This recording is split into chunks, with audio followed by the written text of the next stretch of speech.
Family and friends are calling for action after 2 weeks of waiting for more information from investigators in the Shively Animal Clinic shooting.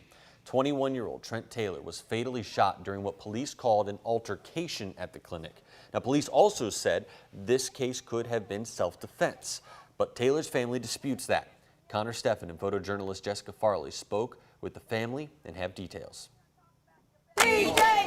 Droves demanding justice after the loss of a young life. I didn't even know I was saying goodbye, but my grandson came on Sunday with flowers, and I got to kiss him, and I got to say, I love you, TJ. Sunday, May 14th, Mother's Day. 21-year-old vet tech TJ Taylor is shot dead during his shift at the Shively Animal Clinic. Taylor was an expecting father with a baby due in 4 months. Of the dozens gathered here for hours, they all tell the same story of a young father excited for the birth of his baby, someone who was passionate about animals and protecting his family. We went from planning a baby shower to planning a funeral.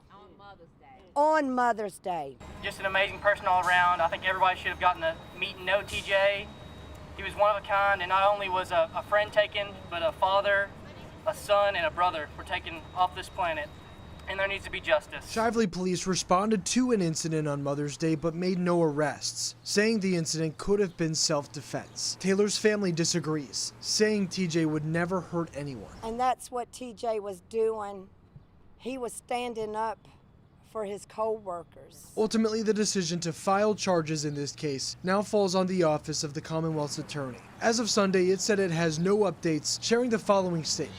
I can confirm that our office has received the case from the Shively Police Department, and it is assigned to a prosecutor to get the thorough review it deserves. There is no timeline for that process. For those gathered in Jefferson Square Park, my baby deserves justice. Shively Animal Clinic deserves justice. They wonder how much longer they'll have to wait for justice. Connor Steffen, WHAS11 on your side. Shively police handed the case over to the Office of the Commonwealth's Attorney 5 days into the investigation. A spokesperson of the office said it will make a public announcement whenever a decision is made. Well, this morning, arson investigators are looking into the cause of a house fire in Crescent Hill that sent 3 people to the hospital. It happened on Kennedy Avenue, that's just south of Frankfort Avenue, a little after 7 o'clock last night. 3 people were evacuated and taken to the hospital. Officials have not provided any updates on their condition. We also know that 1 pet did die in that fire. There's extensive fire. We called for a second alarm, which brought another probably 30 firefighters, a total of about 60. A lot of concealed spaces. It's a very large house, so we called for the additional units. The chief says their crews inspected the house earlier this year and there were working smoke alarms in there. Well, several agencies are searching the Ohio River for a man who went overboard in East Louisville. According to the LMPD, this happened around 12:30 in the morning on Sunday. Officers were advised that Harrods Creek Fire and EMS were dispatched to a water rescue near Captain's Quarters. Divers searched overnight but could not locate that man. At this point, it's being considered a recovery operation. The Memorial Day weekend kicks off boating season, so we wanted to take a closer look at water safety this morning. Here's what your boat must have according to the LMPD's River Unit. You need to keep a life jacket on every child under 12 years old while that boat is moving. They also said that recreational boats have to stay west of the 2nd Street Bridge.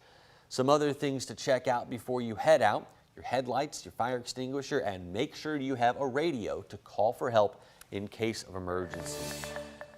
Well, if you plan on flying today, the TSA is expecting record crowds. Quick check of Flight Aware at Ali International. Right now, we're not seeing any delays, no cancellations, so everything running smoothly over there. We will keep checking throughout the morning, and we will keep you updated with any changes. But if you are flying, you're going to want to get to the airport about 2 hours early today to guarantee that you even make it on board your flight.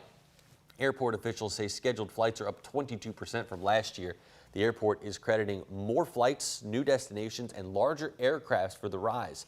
More than 53,000 people are expected to roll through SDF for this holiday weekend, with today being the busiest travel day. You're encouraged to check in before leaving home and know your parking options before you get there ahead of time. And happening today in Frankfort, the Vietnam Veterans of America will host their annual Memorial Day service. The event will feature a presentation of colors, speakers, and placing of memorial wreaths.